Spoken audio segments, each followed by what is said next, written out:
Good afternoon, everyone. Good afternoon. Good afternoon. Good afternoon. Thank you all. Thank you, thank you. Thank you, thank you. So let me say, and I love you back. And I love you back. So let me say, my heart is full today. My heart is full today, full of gratitude for the trust you have placed in me, full of love for our country, and full of resolve. The outcome of this election is not what we wanted, not what we fought for, not what we voted for, but hear me when I say, the light of America's promise will always burn bright. As long as we never give up, and as long as we keep fighting.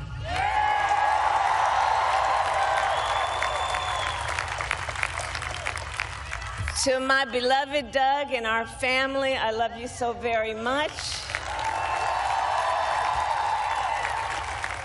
To President Biden and Dr. Biden, thank you for your faith and support.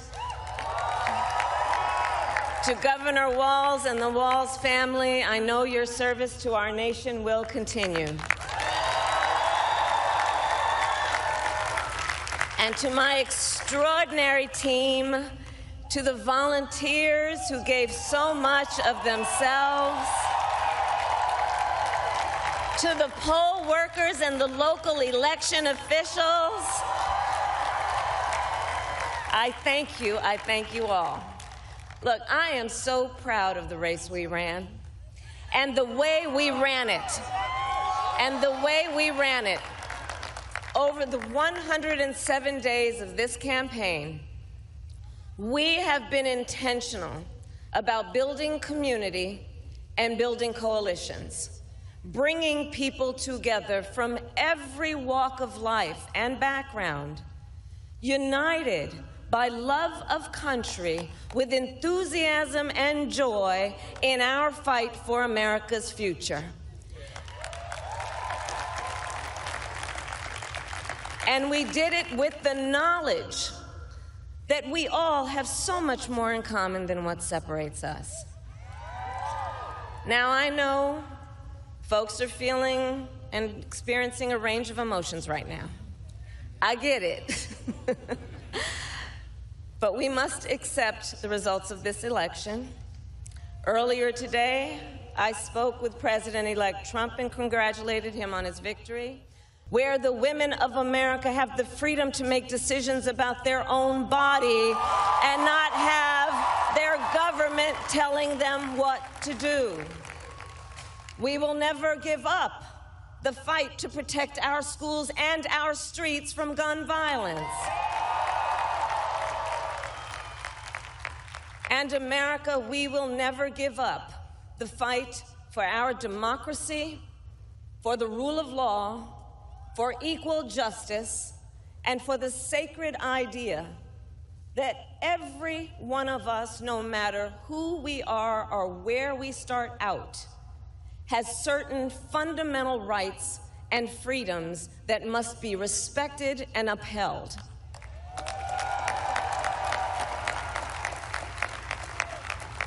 And we will continue to wage this fight in the voting booth, in the courts, and in the public square.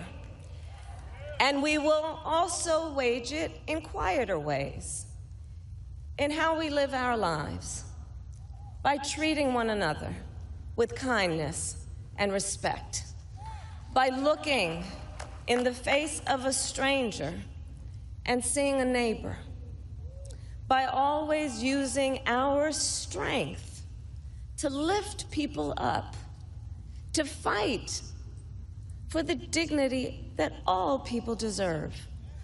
The fight for our freedom will take hard work, But like I always say, we like hard work. Hard work is good work. Hard work can be joyful work.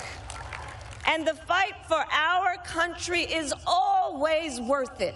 It is always worth it.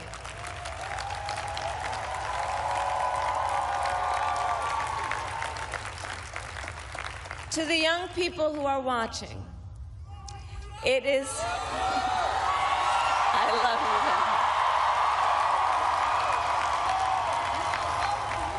you. To the young people who are watching, it is okay to feel sad and disappointed, but please know it's going to be okay. On the campaign, I would often say, when we fight, we win. But here's the thing. Sometimes the fight takes a while. That doesn't mean we won't win. That doesn't mean we won't win. The important thing is don't ever give up. Don't ever give up. Don't ever stop trying to make the world a better place. You have power. You have power.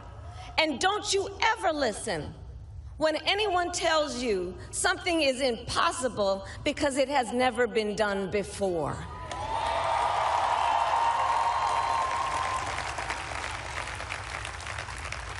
You have the capacity to do extraordinary good in the world. And so to everyone who is watching, do not despair. This is not a time to throw up our hands. This is a time to roll up our sleeves.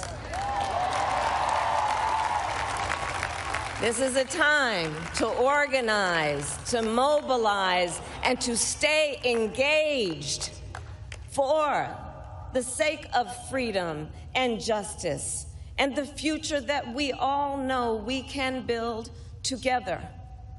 Look, many of you know I started out as a prosecutor, and throughout my career, I saw people at some of the worst times in their lives. People who had suffered great harm and great pain, and yet found within themselves the strength and the courage and the resolve to take the stand, to take a stand, to fight for justice, to fight for themselves, to fight for others. So let their courage be our inspiration. Let their determination be our charge. And I'll close with this. There's an adage an historian once called a law of history, true of every society across the ages. The adage is, only when it is dark enough can you see the stars. I know many people feel like we are entering a dark time, but for the benefit of us all, I hope that is not the case. But here's the thing, America, if it is, let us fill the sky with the light of a brilliant, brilliant billion of stars. The light of optimism, of faith, of truth, and service.